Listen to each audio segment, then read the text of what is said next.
Fala pessoal, sejam todos bem-vindos. Bora aqui para mais um conteúdo, mais uma notícia, trazendo para vocês as últimas informações diretamente de Brasília. Pessoal, vamos aqui com comentários do canal Bradock Show, já deixando os créditos ao canal do Bradock Show na plataforma do YouTube. Se não é inscrito no canal, se inscreva, deixe seu like e o seu comentário, que isso faz uma enorme diferença para a gente aqui dentro da plataforma. E não se esqueçam também de comentar aí de qual cidade vocês estão nos assistindo, que é para a gente saber de onde está vindo a nossa audiência. Agora, sem mais enrolação, bora pro conteúdo.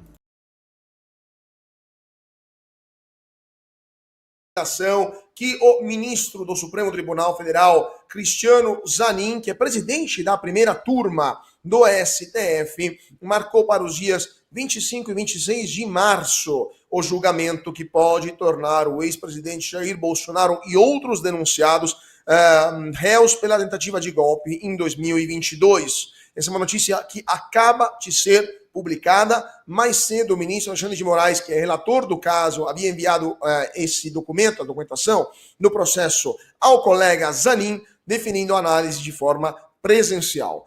Zanin destacou 3 sessões para análise da denúncia da Procuradoria-Geral da República. Os encontros das turmas ocorrem geralmente nas terças-feiras, no período da tarde. No entanto, nesse caso, a sessão ordinária terá uma sessão ordinária e 2 sessões extraordinárias. Assim, os julgamentos serão realizados nas manhãs e nas tardes do dia 25 e do dia 26 de março, somente na manhã. Lembrando que o ex-presidente Jair Bolsonaro foi acusado de praticar crimes de tentativa de abolição violenta do Estado Democrático de Direito, golpe de Estado, dano qualificado pela violência grave e ameaça contra o patrimônio da União, deterioração de patrimônio tombado e participação em organização criminosa. A essa altura do campeonato, eu queria começar com o Dr. Marcília, uma análise jurídica, e depois passar para o Serrão, uma análise política sobre esta decisão do ministro Zanin. Essa tão rápida, né? Essa decisão de marcar no dia 25 de março o processo contra o ex-presidente Bolsonaro. Olha, Caute, eu entendo que essa decisão já está dada, né? A gente sabe que a primeira turma vai receber essa denúncia eu acho que já está recebida mesmo antes de ser feita. E vai haver uma decisão carimbo para que siga adiante. Isso a gente já sabe, mas é interessante, eu acho, sobretudo a marcação presencial, enfim, eu acredito que vai servir aos ministros para que eles possam justificar ou tentar dar algum ar de transparência ao que estão fazendo. Porque, claro, estão sendo muito criticados. Não apenas muito criticados por receberem essa denúncia com provas que não estão consistentes, né? A gente tem dito isso reiteradamente, nós estamos diante de uma denúncia que reúne fatos dispersos e os cola com narrativas e não com provas, e os fatos dispersos precisam ser colados com provas para que uma denúncia não seja inepta, ou seja uma denúncia consistente, capaz de seguir adiante, e as delações que, em tese, reforçariam ou ancorariam essa denúncia, justamente no sentido de trazer a ela a possibilidade de que estivesse mais sólida em termos de provas. A delação, por exemplo, do Mauro Cid está sendo mais contestada ainda do que a denúncia, justamente pelos elementos de coação e etc. A gente tem, inclusive nessa denúncia, algumas inconsistências, algumas Conheço o alarme monitorado querendo dar um golpe. Bom, como que elas poderiam dar um golpe se o próprio Bolsonaro sancionou esses crimes que a gente acabou de relatar como abolição e golpe de Estado? Foi ele que sancionou em 21 e ele já estava querendo dar um golpe e sancionou um artigo que se voltaria contra ele.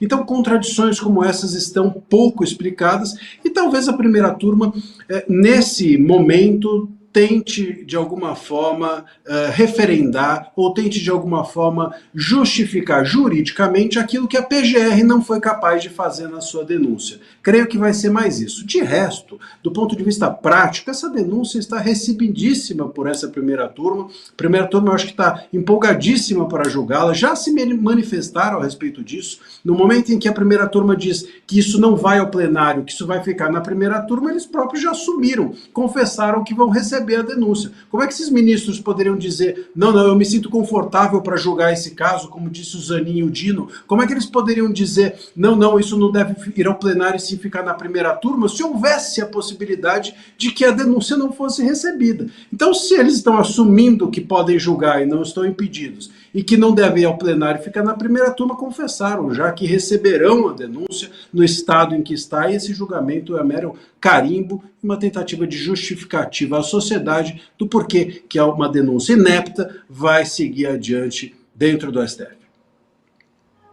Jorge Serrão, na sua opinião, o STF, você concorda com o doutor Marcília? A primeira turma não vê a hora de julgar esse caso, parecem crianças entrando no parque de diversões, pena que isso vai acabar com a liberdade de um ex-presidente da República, né?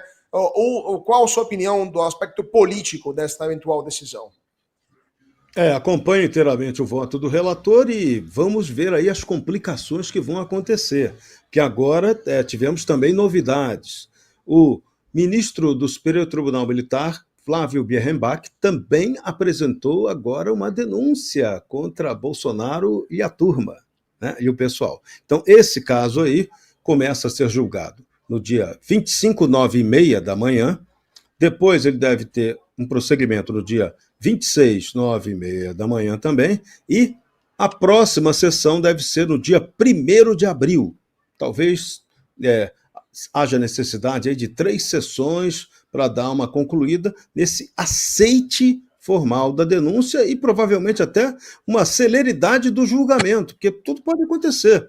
Em tese, agora, eles apreciariam que são competentes, que vão julgar e aceitam, mas pode ser que esse julgamento já comece imediatamente, e dependendo do que eles disserem, você já vai ver ali o elemento claro de condenação. Então tem que ouvir com muita atenção qual será o voto de cada um desses ministros, né? Começa primeiro com o relator Alexandre de Moraes, depois teremos os votos dos demais membros da turma. Inclusive o próprio ministro Zanin, que é o presidente da turma, vai votar também. Então, Alexandre de Moraes, Zanin, Flávio Dino, Carmen Lúcia e Luiz Fux. Essa vai ser a escalação do time preparado para detonar Jair Bolsonaro, condená-lo, torná-lo agora inelegível também do ponto de vista criminal, que até então ele não tinha condenação do ponto de vista criminal. Então, eles vão preparar agora a inédita condenação criminal do Bolsonaro por um crime que a gente pode insistir nessa tese, que não ocorreu. Não houve tentativa de golpe de Estado para a tomada do poder. Mas o sistema de poder no Brasil está convencido disso, está convicto disso, tem certeza absoluta disso e vai condenar pessoas em função disso. No 8 de janeiro, já condenou 480. E esse julgamento inicial, ele está fatiado aí, ele vai acontecer no Supremo em 5 pedaços. Tá? Esse primeiro pedacinho agora, ele pega Jair Bolsonaro, Augusto Heleno, Alexandre Ramagem, Almir Garnier, Anderson Torres, Paulo Sérgio Nogueira e Walter Braga Neto, além do Mauro Cid, que eu já citei. Então, a primeira parte eletrizante é com eles. Depois, né, haverá outras partes que a gente não sabe se eles e se Bolsonaro também entrarão nas outras 4 partes que o Gonê resolveu repartir esse caso para ser tratado no Supremo Tribunal Federal. Novamente, outro ponto que a gente tem que frisar sempre. Então, tem várias exceções dessa história. Uma delas, a pior, é que tudo isso não deveria estar sendo julgado pelo Tribunal Constitucional Brasileiro, também conhecido como Supremo Tribunal Federal. Não era função dele. Se houve uma denúncia, isso tinha que estar sendo apurado pela primeira instância federal do Judiciário brasileiro. Essa aí já é a primeira mancada. Segundo, uma outra exceção, você tem, julgando Bolsonaro, vários inimigos políticos dele declarados. Não tem como dizer que o ministro Zanin não era inimigo político do Bolsonaro, que o Flávio Dino não era inimigo político do Bolsonaro e que o ministro Alexandre de Moraes também não era inimigo do Bolsonaro.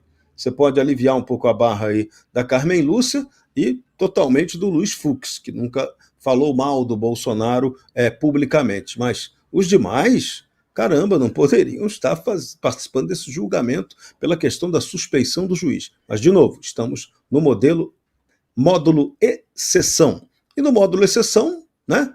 Quando a exceção é a regra, acabou, né? Vamos para casa. Antes de passar para a segunda pauta, só queria fazer uma pergunta para ambos, uma pergunta jurídica para o nosso público. Acho que já conversamos sobre isso, doutor Marcília, mas é bom também relembrar. Caso o presidente Bolsonaro seja condenado pela primeira turma, ele poderá recorrer ao plenário ou isso não é um direito garantido automaticamente? A gente precisa entender aqui que a gente está numa situação completamente fora da casinha, né? Então, assim, o plenário ele não é uma segunda instância, né? Nesse caso, por exemplo, a primeira turma ela está julgando no lugar do plenário. Então, esse é um ponto. Agora, o plenário ele pode avaliar, por exemplo, questões que ficaram sobrando em relação em tese, né? Em tese é possível que o plenário avaliasse, por exemplo, questões que ficaram omissas na primeira turma, ou questões de nulidades, enfim, coisas do gênero. Mas a gente não sabe como isso vai ser encarado. Mas é preciso entender que não é porque está na primeira turma que o plenário depois vai ser uma segunda instância, vai ter uma fase recursal em que ele vai ter novamente uma chance, uma segunda chance. Não é isso. A primeira turma julga no lugar do plenário, né? E o plenário fica como se fosse um stand-by para algumas sobras desse julgamento. Ele não vai ter segunda instância, é um julgamento em única instância, que é a última e que será a primeira turma.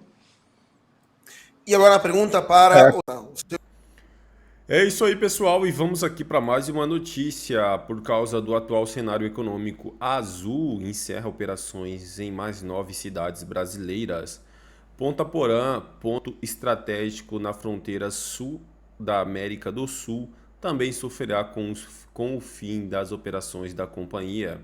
A Azul Linhas Aéreas anunciou a descontinuação de operações em 14 cidades brasileiras e a alteração da rota de Juazeiro do Norte, que agora terá voos apenas para o Aeroporto Internacional de Viracopos, em Campinas. A decisão foi motivada pelo aumento nos custos operacionais e pela necessidade de ajustes entre oferta e demanda. A companhia afirmou que a crise econômica atual na cadeia de suprimentos e a valorização do dólar afetaram a disponibilidade da frota, influenciando a revisão das rotas. A Azul alega que está prestando assistência aos passageiros impactados conforme as normas da Agência Nacional de Aviação Civil. A suspensão dos voos segue um cronograma iniciado em fevereiro, com interrupções já efetivadas em 4 cidades do Ceará: Crateús, São Benedito, Sobral e Iguatu. Outras 9 localidades deixarão de receber voos ao longo de março em diferentes regiões do país. As cidades já afetadas são Crateús, São Benedito, Sobral e Iguatu, no Ceará, Campos do Rio de Janeiro, Correia Pinto de Santa Catarina, Jaguaruna, Santa Catarina, Mossoró, Rio Grande do Norte, São Raimundo Nonato, Piauí, Parnaíba, Rio Verde, Barreirinha e Três Lagoas. Já 31 de março será a vez de Ponta Grossa do Paraná, que também deixará de receber operações da companhia. É isso aí, pessoal. Agradeço a vocês pela companhia e até o próximo conteúdo.